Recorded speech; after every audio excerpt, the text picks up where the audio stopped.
Hello, and welcome back to my channel. I'm making this video. I made one on the topic that it is on the thumbnail, but it got too long and too political, so I'm redoing this.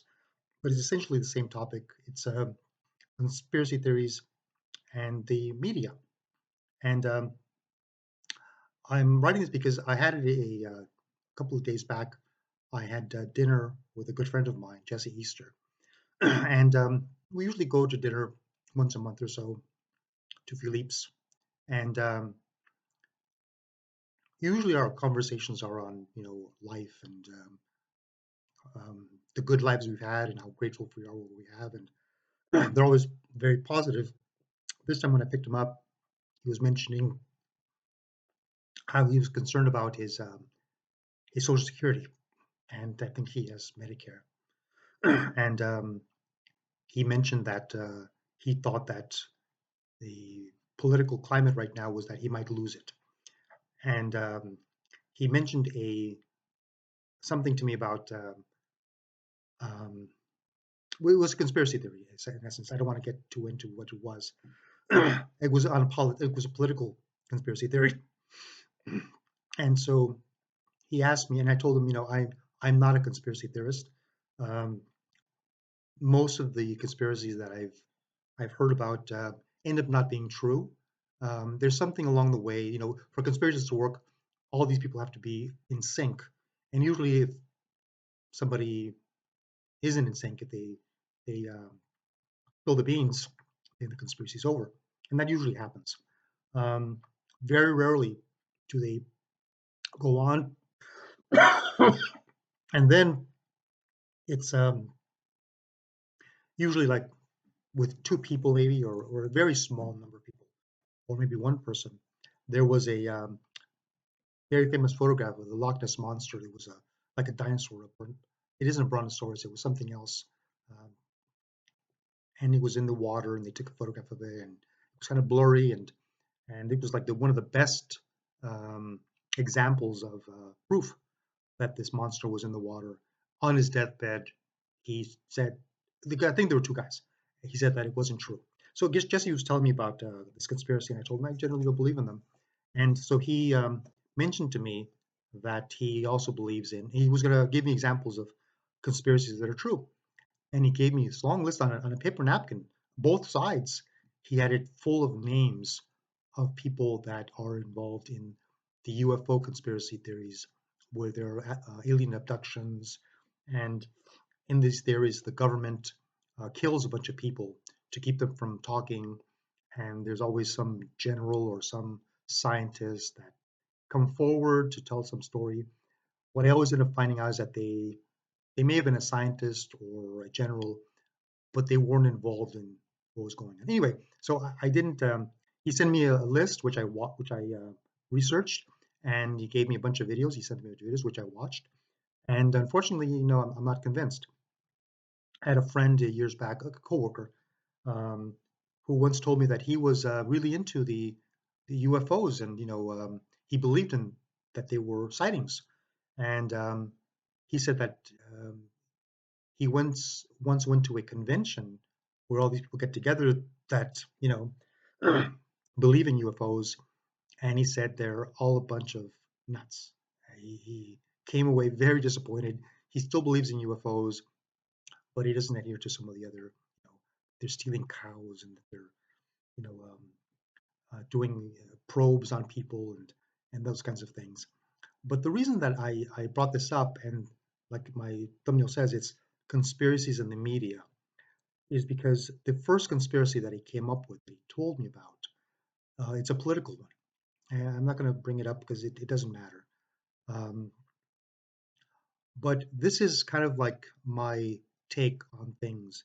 Um, Years ago, well, let me back up a little bit more, a little bit closer to the present. I went to Mexico with back in July, and I my cousin picked me up from the airport, and her and her husband took me to their home, and we had a wonderful time. And at somewhere along the line, her husband's a doctor. Somewhere along the line, COVID came up. COVID's maybe the most significant event in my lifetime. And there have been quite a few events, but COVID shut down the world, and a lot of people died from COVID. And at some point in the conversation, she said, "So it looks like they found out that it was from some market in Wuhan, right? There was a food market, night market, and some bat had it, and it crossed over from there to humans, and that's where the disease started." And I said, "Yeah, that's what I've heard also." I didn't offer also that there was an alternative theory that it was made in a lab, and that for whatever reason there wasn't proper protocol to keep it safe, and so it got out. And at some point, it may have hit the market. But I told them I don't know. That's what I hear, that it was from the market. And when I looked into it a little bit more, I found that there was some research that scientists and some studies scientists made at the market. I don't know how they went about it, but they concluded with a certain amount of certainty that that was where it had crossed from some animal to a human being. But and going back now, a couple of years back, and I mean maybe 20 years ago, I remember listening to a news story, and it was about a little girl, Danielle, who had been abducted. She must have been like 9 years old.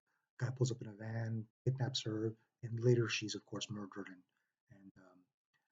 And but there was a story about her, and the reporter, not when they, not later on when they found her, but when she was abducted, the reporters were in front of the house, and they were interviewing people.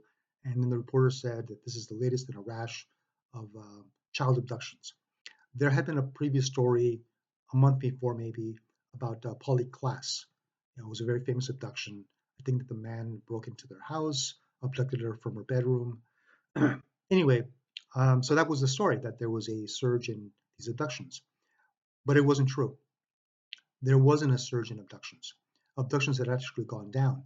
And someone else made a story that pointed out that the numbers are lower, that it's actually very safe, that these are very unusual incidents that happen. Most abductions that happen are part of a divorce. You know, a parent that's not happy with how the divorce worked out, and they take their own child. But of course, it's opposing a court order, so they get in trouble for it. But this person made a report and mentioned how um, at the same time that this little girl Danielle had been abducted, there was another girl. I don't remember her name. But Danielle was a very 9 years old, very pretty little girl. They had photographs of her, and she's got curly hair and she's smiling. And the other girl was not a pretty girl. She had crooked teeth, and she was overweight. And there was no story about her except for this one, where they pointed out that the reason that Danielle got the attention is because she was a pretty girl, and the ratings. Also, the media, you know, um, the media, sure, they provide a service, but they also want ratings. They want to be first to cover a story. Um, they want to be, they have an edge on the competition, and so um, they chose to air that story. And now going back to, um, I've read stories. I used to be a news junkie, I used to watch news all the time, and I would sometimes see something and I'm like, oh my God, I can't believe this happened. And then I would tell people, and then um, it turned out not to be true. The story was exaggerated, or it was outright not true. And then I was like, well, I just told a bunch of people, and and they believed me because it was on the news, and it wasn't true, and I felt like an idiot. And so for a long time ago, but particularly after the 2016 election, I decided, I'm not going to believe things that I hear just outright. I'm going to assume that every story that comes out is probably wrong. And a few days ago, my sister sent me a text message Very sweet. She was telling me that she loved me, even though we're on opposite sides politically. And I never brought anything up, but she knows because of how I am, what side I would be on. And I'm really not on any side. I tell this to people politically.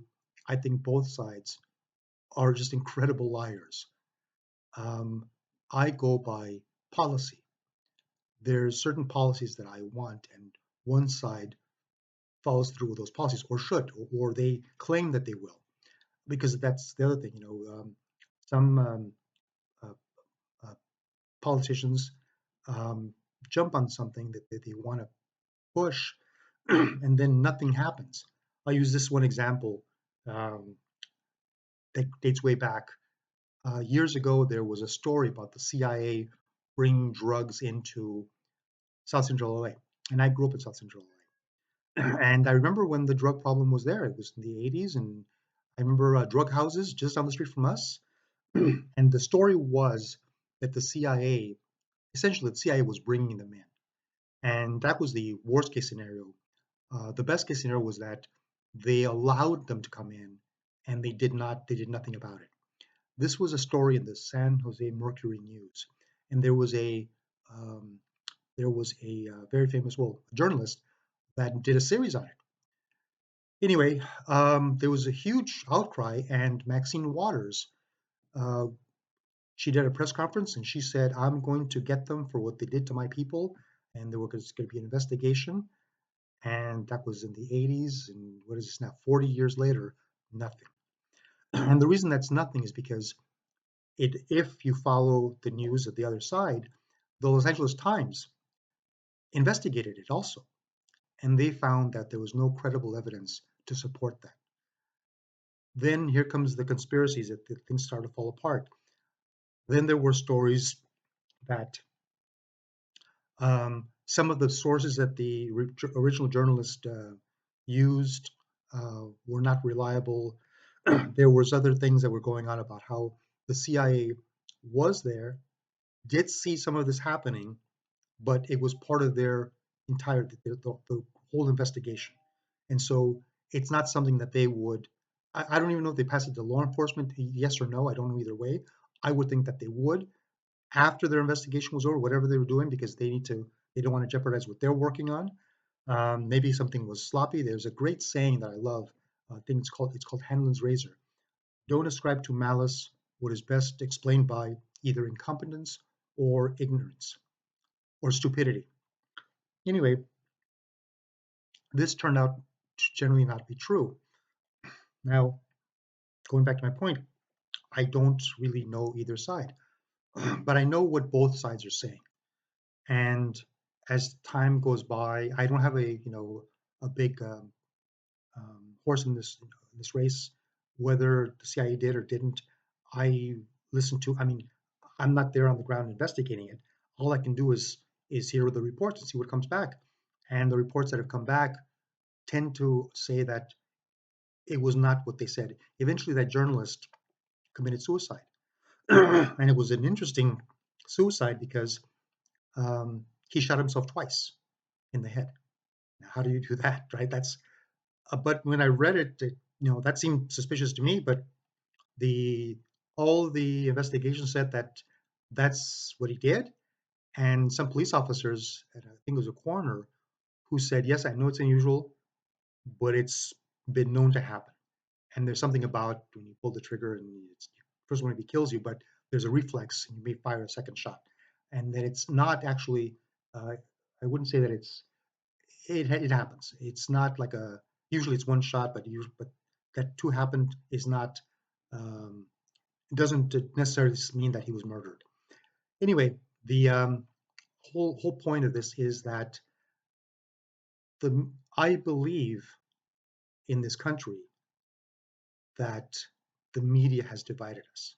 When I see what some of the reports are on both sides, um, I'll see something where people were outraged over something that under normal circumstances it's like, really, this is a story, or this was your position 6 years ago. You were on the opposite side. It's only because, who's in charge now that you say this, or who's not in charge now that you say this? And both sides do it. Some people like to argue one side's worse than the other. The media, I believe, whatever story is, there are biases. These are no longer journalists. They're mostly activists. Even if they believe that they're trying to do something for the greater good. And so now we have a media industry that is discredited. Uh, People watch things, but people won't. And now people like I do. I mean, I watch the news reports, like it's on my feed, and um, I read everything, and I take it with a grain of salt if it's something along those lines. I mean, if it's like a weather or something else, that's one thing. But these other ones, I take it with a grain of salt. And now we've got podcasts, and people say, well, now we can see we have another source. But you look at some of them, and the especially on YouTube, and the headline is total clickbait. And some of them are I like. There's one that I enjoy listening to. I used to trust her quite a bit, and generally I trust her now. It's Megan Kelly, and the reason is because back in the 2020 election, um, she was not a fan. Well, she had a back and forth with Donald Trump at the 2016 during the debates, and he was kind of rude to her. And you think that she would, dismiss him, but no, she didn't dismiss him. And later on, they apparently had a very cordial relationship. And she voted for him this last time. But in the 2020 election, she said even if the votes were some of them were fraudulent, there weren't enough to change the decision. Plus she's also brought up some. She's an attorney, and she's brought up some opinions that I think they make sense to me. And now I know that she has a bias now, so I'll listen to her, and I'll listen to other sources as well. I won't believe exactly what they say, but hers has some credibility with me, and that's kind of like what we've come to. The big problem I see is how divided we are. And we're not divided for the reasons the media tell us. We're divided because of the media itself. The media publishes stories and they do it their own way to make people angry. When people talk to us, a couple of years back, I was at a barbecue. I kind of saw that with my family. When somehow the topic came up with one of my sisters that Trump was like Hitler.